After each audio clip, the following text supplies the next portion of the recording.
Dear learned fellow brothers and sisters, today we'll going to discuss about dividend compliances in Bangladesh. সুপ্রিয় learned ভাই বোনেরা, আজকে আমরা আলোচনা করব ডিভিডেন্ড সংক্রান্ত কমপ্লায়েন্সগুলো যেটা বাংলাদেশে পরিপালন করতে হয়। আমরা দেখতে পাচ্ছি Bangladesh securities and exchange commission কর্তৃক 2015 সালে ঘোষিত লিস্টিং রেগুলেশন 2015, যেটার 28 নম্বর রেগুলেশন বলছে payment of dividend. Payment of dividend যেটা দিতে হবে মূলত 30 দিনের মধ্যে। আমরা দেখতে পাচ্ছি 28 নম্বর রেগুলেশনস বলছে 30 দিনের মধ্যে এই ডিভিডেন্ড আপনাকে অ্যাপ্রুভাল অথবা ডিক্লারেশন, অর্থাৎ অ্যানুয়াল ডিভিডেন্ডের ক্ষেত্রে অ্যাপ্রুভাল এজিএমের অ্যাপ্রুভালের 30 দিন এবং ইন্টারিম ডিভিডেন্ডের ক্ষেত্রে রেকর্ড ডেট এর 30 দিন। আমরা নিচে গেলে একটু পরে দেখব। মূলত 1 নম্বর কন্ডিশন হচ্ছে ক্যাশ ডিভিডেন্ড সংক্রান্ত বিষয়গুলো, একের এ, এবং বি হচ্ছে স্টক সংক্রান্ত বিষয়গুলো। আর 2 নম্বর 28 রেগুলেশন 28-এর 2 নম্বর আমাদেরকে বলছে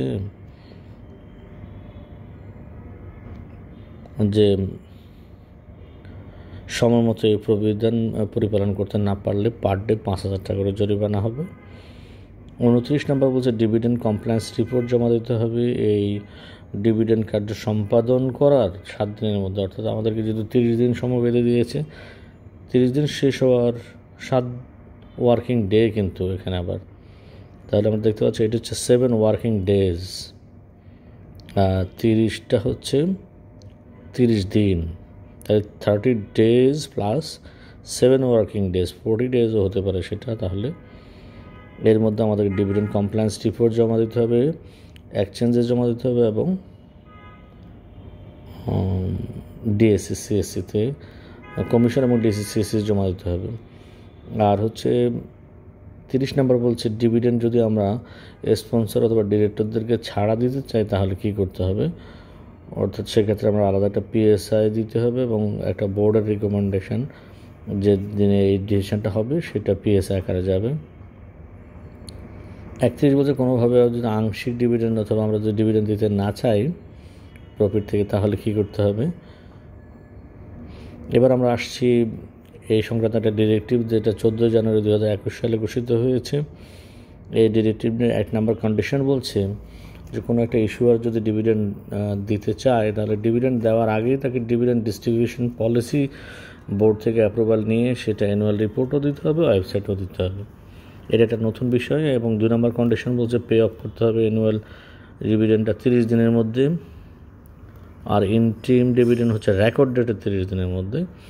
যদি কোনো ফান্ডেড ডিভিডেন্ড হয় সেটা মিউচুয়াল ফান্ডে তাহলে 45 ডেজ হবে।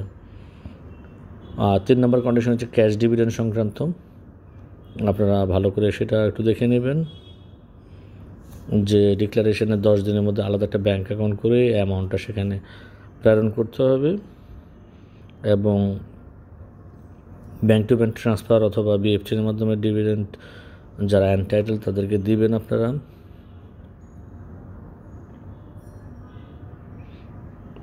আর হচ্ছে কোনো স্টক ব্রোকার অথবা মার্চেন্ট ব্যাংকার অথবা পোর্টফোলিও ম্যানেজার যদি আপনার কাছে কোনো চিঠি পাঠায় এই সংক্রান্ত বিষয়ে, আপনি সেই ডিটেলসটা দেখে তার ওই গ্রাহকদের ডিভিডেন্ডটা তাদের অ্যাকাউন্টে দিতে হবে, তারা সেটা রিসিভ করার পর গ্রাহকের অ্যাকাউন্টে প্রেরণ করবে। আর যদি ব্যাঙ্ক অ্যাকাউন্ট সংক্রান্ত কোনো তথ্য না থাকে আপনি ডিভিডেন্ড ওয়ারেন্ট দিতে হবে তাহলে। আর হচ্ছে নন রেসিডেন্ট বাংলাদেশি হলে আপনাকে কী করতে হবে, আপনাকে through the security custodian in compliance with the rules and regulations in this regard, এই সংক্রান্ত বিষয়ে রুলস অ্যান্ড রেগুলেশনসের আলোকে সিকিউরিটি কাস্টোডিয়ানকে আপনি ডিভিডেন্ডটা দিবেন। The issuer shall maintain detailed information unpaid unclaimed dividend, এবং যে দিতে পারেন না সেই টাকাটা যে যায় না কেন যায় না সেটা আপনাকে জানাতে হবে। নেম ওয়াইজ ফুলি ওয়াইজ ডাটা রাখবেন আপনি।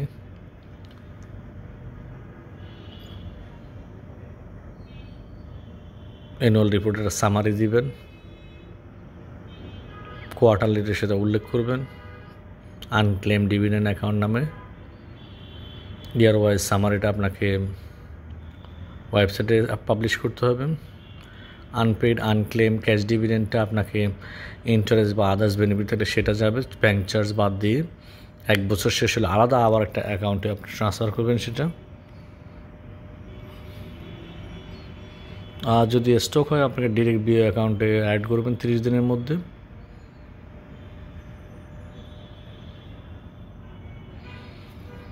এরপর বলছি issuer CDBL and exchanges shall follow the provisions of provident 46 of the depository ব্যবহারিক প্রবিধানমালা 2003 for the issuance of bonus share. Bonus শেয়ারের ক্ষেত্রে আপনাকে আর একটা প্রবিধান সেটা আপনাকে পরিপালন করতে হবে।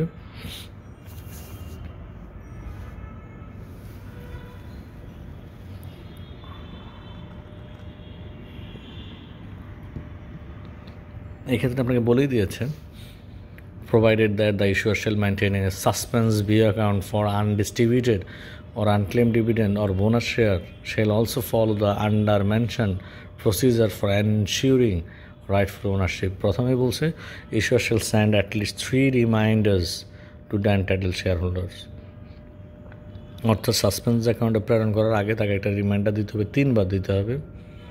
তারপর আদার্স যে জিনিসগুলো আছে আপনারা একটু ভালো করে দেখে নেবেন।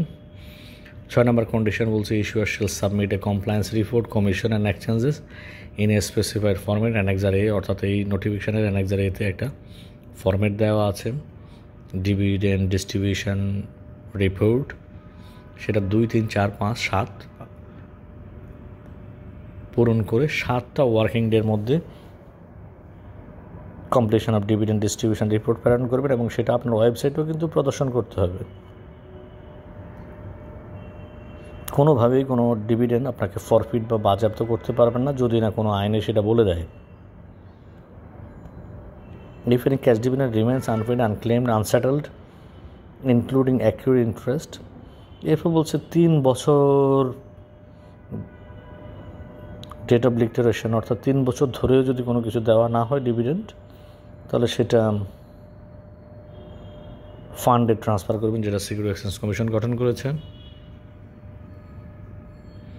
এক্ষেত্রে বিভিন্ন বাকি তথ্যগুলো আপনাদের দেওয়া আছে। যদি কেউ ভবিষ্যতে যে চায় তাহলে 15 দিনের মধ্যে কার্যক্রম সম্পাদন করে ফান্ডের ম্যানেজারের সাথে যোগাযোগ করবেন এবং ফান্ড নিয়ম অনুযায়ী টাকাটা থেকে ফেরত দিবেন। নয় হচ্ছে যদি স্টক হয় কী করবেন, আপনি 3 বছরের পুরোনো স্টক হলেও একইভাবে আপনাকে ফান্ডে প্রেরণ করবেন। কোনো গ্রাহক এসে চাইলে তাকে 15 দিনের মধ্যে কার্যক্রম সম্পাদন করে ফান্ডের সাথে কমিউনিকেট করে তার শেয়ারটা তাকে ফেরত দিতে পারবেন। 10 নম্বর আপনার বলছে যে আমরা যে আইটি ফার্ম নিয়োগ দিই তাদেরকে দিয়ে অথবা নিজেরা আমাদেরকে প্রত্যেক বছর শেয়ার হোল্ডারদের এই যে তালিকাটা তৈরি করতে হবে।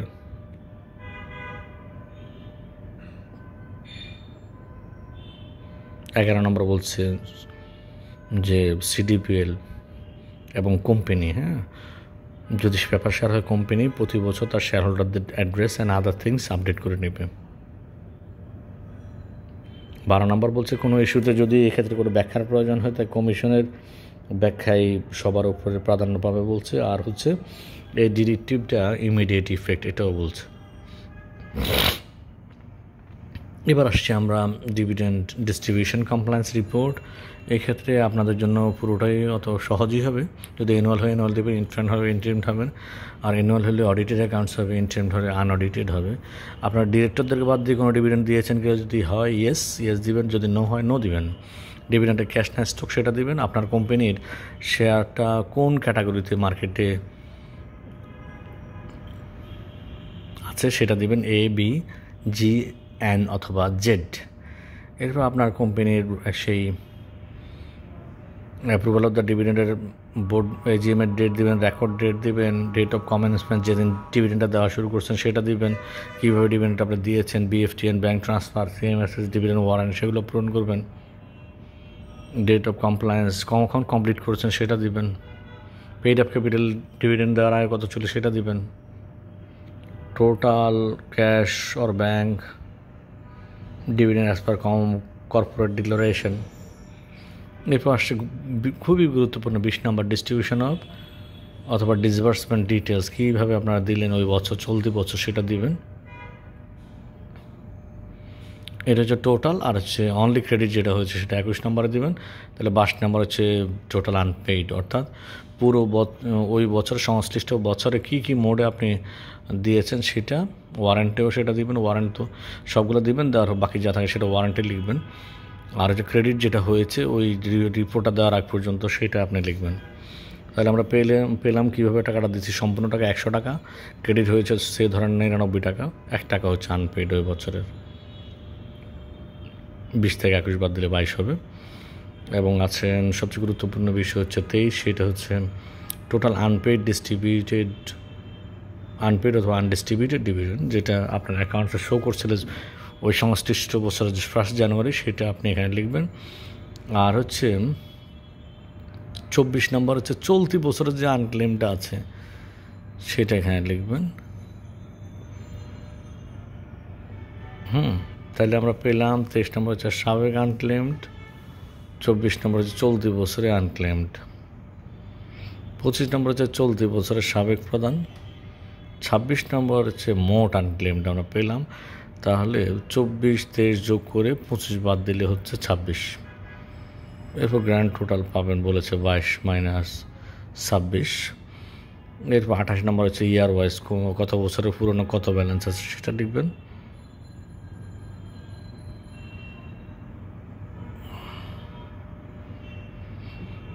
Note: issuer shall maintain BOI's details information for all transfer credit to suspense account. So thank you very much for watching the video. কোনো কোয়ারিজ থাকলে অবশ্যই কমেন্ট করে জানাবেন। ভালো থাকবেন, আবার দেখা হবে নতুন একটা ভিডিওতে। সালামু আলাইকুম।